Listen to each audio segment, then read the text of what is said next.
Guys আজকের পর থেকে আপনি চাইলে মাত্র এক ক্লিকে আপনার যে কোনো একটি নর্মাল ফটো ব্যাকগ্রাউন্ড এইভাবে ব্লার করতে পারবেন। তো রিসেন্টলি কিন্তু এই ধরনের ফটোগুলো বিভিন্ন সোশ্যাল মিডিয়াতে খুবই ট্রেন্ডিংয়ে চলতেছে। তো এই ধরনের যে কোনো ফটো ব্যাকগ্রাউন্ড কিভাবে ব্লার করবেন এটা শিখতে চাইলে অবশ্যই না টেনে সম্পূর্ণ ভিডিওটি দেখবেন, কেউ ভিডিওটি স্কিপ করবে এটা দেখবেন না। তো চলুন কথা না পেরিয়ে ভিডিও শুরু করা যাক। ওয়েল গাইস, এই জন্য আমাদের প্রয়োজন হবে Hypic, সেকেন্ড আমাদের প্রয়োজন হবে Picsart। এই দুটি অ্যাপস আপনার প্লে স্টোরে পেয়ে যাবেন, ওখান থেকে ডাউনলোড করতে পারবেন। তো আমরা প্রথমে Hypic অ্যাপসটি ওপেন করব। তো আমি অ্যাপসটি ওপেন করলাম। তো এবার এখানে একটি অপশন দেখতেছেন অল ফটো নামে, এই যে অপশনে ক্লিক করবেন। জাস্ট এই অপশনে ক্লিক করলে দেখবেন আপনাদের গ্যালারিটি ওপেন হয়ে যাবে। তো এখান থেকে আপনি নর্মাল ফটোটি নিয়ে নেবেন, যে ফটো ব্যাকগ্রাউন্ড ব্লার করবেন। তো এখান থেকে আমি নর্মাল এই ফটোটি নিয়ে নিলাম। তো নেওয়ার পরে এবার নিচে অনেকগুলো অপশন দেখতেছেন, স্ক্রল করে একটু এদিকে আসবেন। এদিকে আসার পর এখানে অ্যাডজাস্ট অপশন দেখতেছেন, এই অপশনে ক্লিক করবেন। গাইস এই অপশনে ক্লিক করলে দেখবেন উপরে অনেকগুলো অপশন পেয়ে যাবেন, স্ক্রল করে একটু এদিকে আসবেন। তো এদিকে আসলে এখানে একটি অপশন দেখতেছেন ব্লার নামে, এই যে অপশনে ক্লিক করবেন। গাইস এই অপশনে ক্লিক করলে দেখবেন এখানে অনেকগুলো ব্লার অপশন পেয়ে যাবেন। তো এখান থেকে এই ব্লারটি অ্যাড করে নেবেন। তো এখান থেকে আমি এই ব্লারটি অ্যাড করে নিলাম। গাইস এই ব্লারটি অ্যাড করার পর দেখবেন মাত্র এক ক্লিকে আপনার ফটোর ব্যাকগ্রাউন্ডটি ব্লার হয়ে যাবে। ওয়েল গাইস, দেখতে পাচ্ছেন আমাদের ফটোর ব্যাকগ্রাউন্ডটি কিন্তু ব্লার হয়ে গেছে।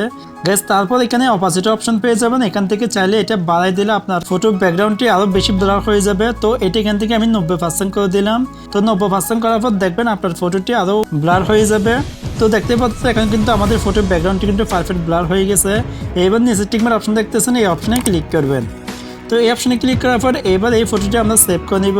সেভ করার জন্য উপরে এক্সপোর্ট অপশন দেখতেছেন, এই অপশনে ক্লিক করবেন। তো এই অপশনে ক্লিক করলে দেখবেন এই ফটোটি আপনাদের গ্যালারিতে সেভ হয়ে যাবে। এবার এখান থেকে ব্যাকে চলে আসবেন। তো ব্যাক আসার পর এবার Picsart অ্যাপসটি ওপেন করব। তো আমি Picsart অ্যাপসটি ওপেন করলাম। তো ওপেন করার পর দেখবেন এরকম একটি ইন্টারফেস আসবে। এবার নিচে প্লাস আইকন দেখতেছেন, এই অপশনে ক্লিক করবেন।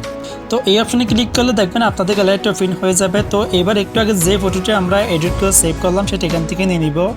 তো এখান থেকে আমি সেই ফটোটি নিয়ে নিলাম। নেওয়ার পর এবার নিচে ইফেক্টস অপশন দেখতেছেন, এই অপশনে ক্লিক করবেন। তো এই অপশনে ক্লিক করলে দেখবেন এখানে অনেকগুলো অপশন পেয়ে যাবেন, এখান থেকে অবশ্যই ব্লার অপশন দেখতেছেন, এই অপশনে ক্লিক করবেন। তো এই অপশনে ক্লিক করার পর স্ক্রল করে একটু এদিকে আসবেন। এদিকে আসার পর এখানে একটি ইফেক্ট দেখতেছেন, এই যে এই ইফেক্টটি অ্যাড করে নেবেন। তো এই ইফেক্টটি অ্যাড করলে দেখবেন আমাদের ফটো কিছুটা এইরকম হয়ে যাবে। তো এবার উপরে ব্রাশ আইকন দেখতেছেন, এই অপশনে ক্লিক করবেন। তো এই অপশনে ক্লিক করলে দেখবেন এখানে অনেকগুলো অপশন পেয়ে যাবেন, এখান থেকে যে অপশনে ক্লিক করবেন। তো এই অপশনে ক্লিক করার পর স্ক্রল করে একটু এদিকে আসবেন। এদিকে আসার পর দেখবেন ব্যাকগ্রাউন্ড অপশন দেখতেছেন, এই অপশনে ক্লিক করবেন। তো এই অপশনে ক্লিক করে দেখবেন শুধু আমাদের ব্যাকগ্রাউন্ডটি অ্যাডজাস্ট হবে। তারপর এখান থেকে উপর টিকমার অপশন দেখতেছেন, এই অপশনে ক্লিক করবেন। তো এই অপশনে ক্লিক করার পর আবার এখান থেকে ইফেক্টসের উপর ক্লিক করবেন। তো ইফেক্টসের উপর ক্লিক করার পর এবার এখানে অপাসিটি অপশন দেখতেছেন, এটার মাধ্যমে আপনারা চাইলে বেশি কমও করে নিতে পারবেন। তো আপনারা দেখবেন কতটুকু বাড়ালে আপনার ফটোটি বেশি সুন্দর লাগে। তো আমরা এটি এখান থেকে 20% করে দিলাম। তো গোল অপশন দেখতেছেন, এটি এখানে মাঝখানে বসিয়ে দিবেন। তারপর টিকমার অপশন দেখতেছেন, এই অপশনে ক্লিক করবেন। ওয়েল গাইস, এখন কিন্তু দেখতেই পাচ্ছেন আমাদের ফটোর ব্যাকগ্রাউন্ডটি কিন্তু পারফেক্ট এডিট হয়ে গেছে। তো এইবার আমরা ফটো সেভ করার জন্য একটি অপশন দেখতেছেন, এই অপশনে ক্লিক করবেন।